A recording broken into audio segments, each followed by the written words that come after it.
যে প্রক্রিয়া সংস্কার এগিয়ে নিয়ে আসা হচ্ছে, আমরা আশঙ্কা করছি এদের মধ্যে একটা গভীর ষড়যন্ত্র আছে। তাদের মানুষকে অনেক ধরনের বিভ্রান্তিমূলক কথা বলা হচ্ছে, তাদেরকে লোভ লালসা দেখানো হচ্ছে যে আপনি হাফ বললেই আপনি সব কিছু পেয়ে যাবেন আর জীবনে আপনার কোনো কষ্ট থাকবে না। সংস্কারের পক্ষে আমি নই, সেটা কখনই আমি বলিনি। আমি যেখানে ছিলাম চাকরি জীবনেও সমস্ত জায়গায় আমি সংস্কার করেছি। আমি যখন মন্ত্রী ছিলাম মন্ত্রণালয়ে ব্যাপকভাবে সংস্কার করেছি।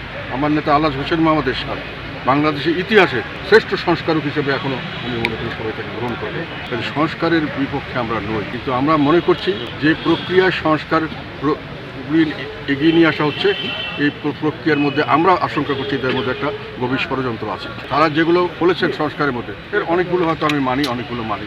যে প্রক্রিয়ায় যেখানে একটা সাংবিধানিক সরকার, আমাদের নিয়ম হলো গণভোটের মাধ্যমে এই সংস্কারকে চাপিয়ে দেওয়া, এটা এবং যে প্রক্রিয়া চাপিয়ে দেওয়া হচ্ছে যে মানুষকে এমনভাবে দেওয়া হচ্ছে সে সাধারণ মানুষ কিছুই বুঝতেছে। তাদের মানুষকে বলা হচ্ছে অনেক ধরনের বিভ্রান্তিমূলক কথা বলা হচ্ছে, তাদেরকে লোভ লালসা দেখানো হচ্ছে যে আপনি হাফ বললেই আপনি সব কিছু পেয়ে যাবেন আর জীবনে আপনার কোনো কষ্ট থাকবে না, সব থেকে উদ্ধার হয়ে যাবে।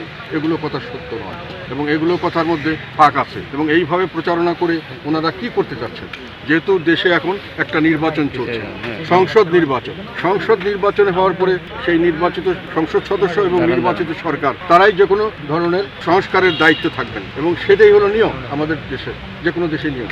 আমাদের দেশের পরিষ্কারভাবে তারা সাংবিধানিকভাবে সংবিধান সংরক্ষণ করবে শপথ নিয়েছেন, কিন্তু তারা সেটাকে বাদ দিয়ে আরেকটা বডি তো ইলেকশন করতে চাচ্ছেন। এখন তাতে কি হবে, দুটো প্যারালাল ইলেকশন চলছে।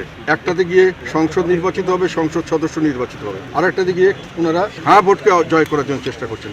এখন হ্যাঁ ভোটকে জয়যুক্ত করলে তারা যেটা করবেন, তখন সংসদের উপরে এই যেগুলো তারা সংস্কার বলে বিভিন্নভাবে মানুষকে প্রলোভন দেখিয়ে বিভিন্ন পাশ করেছেন সেগুলোকে চাপিয়ে দেওয়া হবে। সংসদ সার্বভৌম হতে হবে, এটা কখনোই কারো দ্বারা নির্দেশিত হতে পারবে না। কারণ আমাদের নিয়ম হলো নির্বাচন করবেন, আপনি সংসদ এবং নির্বাচিত সরকারের কাছে ক্ষমতা দিয়ে যাবেন। আপনি কি সংস্কার করলে ভালো হয় আপনি মনে করছেন, সেটা একটা তালিকা আপনি দিয়ে যাবেন নতুন সরকারের কাছে এবং সংসদের কাছে। তারা এইটার উপরে একটা করে উত্থাপন করবে, এটার উপর ডিবেট হবে।